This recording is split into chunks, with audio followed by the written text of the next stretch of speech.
Today I'm very happy to welcome our friend artist Fenfen Huang.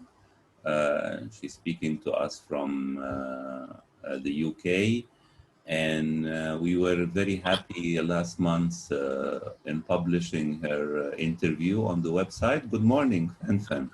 Good morning. How are you? Everything is fine? Yeah, I'm very good, thank you. It's getting busy, which is good. How are you? Everything is fine, thank you.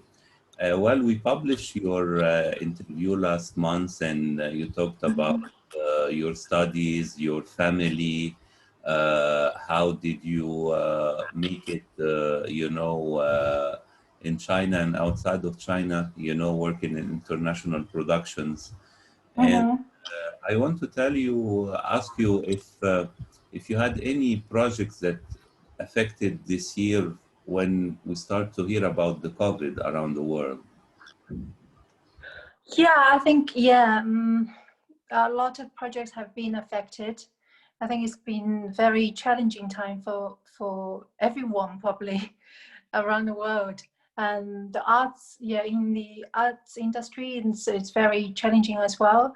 All the filming or castings were suspended during lockdown. So I had a lot of free time for myself during lockdown, but I kept myself busy and positive, so which was good. Did you have any offer of films that were postponed because of the COVID? I mean, shooting. No, because before the outbreak, I was actually in China. I was working on the cruise ship as a singer till the beginning of this year, but we had to come back. We had to come back to the UK 1 month earlier when the outbreak happened in China.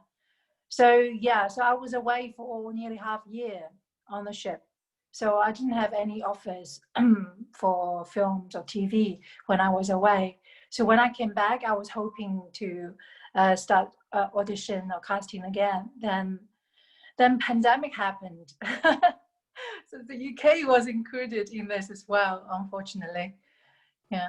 Yes, but fortunately you went back because there was many ships, who were put in quarantine, around the world. It was very problematic. Yes, I think we were very cautious. We took actions early on, which was really good.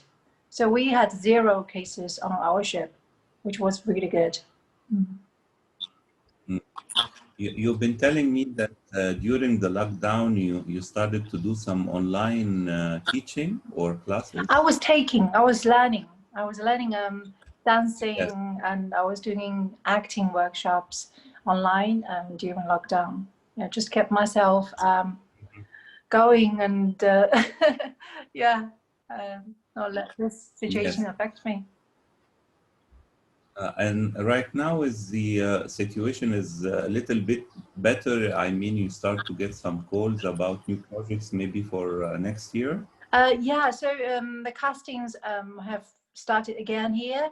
I've been really busy with castings, auditions, and I just got 1 job confirmed. I can't really say what that is yet.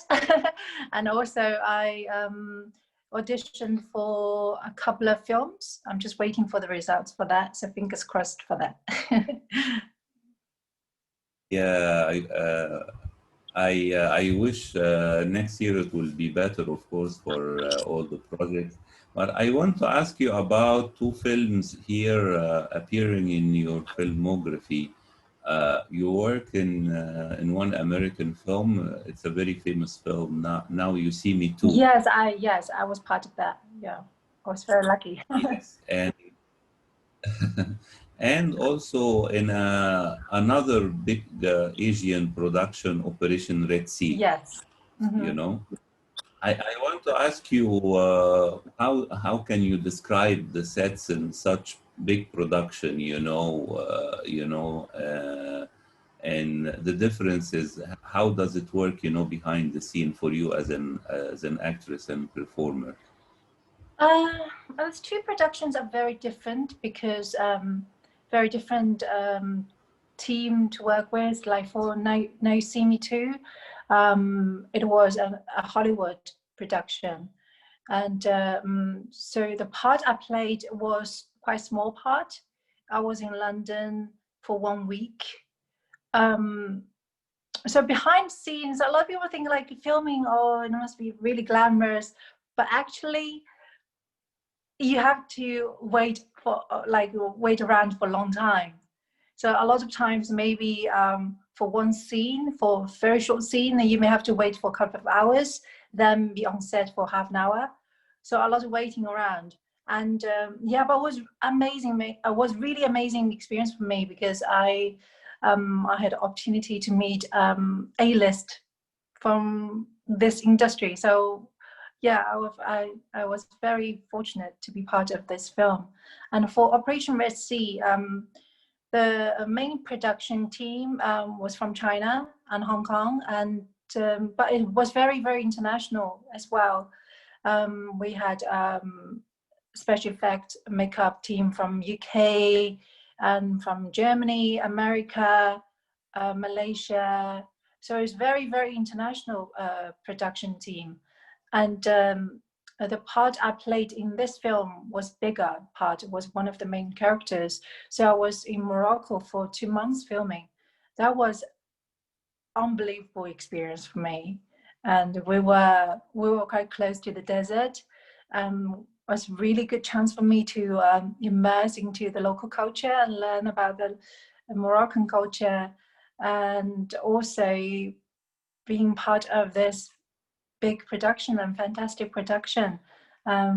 Just amazing. This film was 2008 Asia's biggest box office.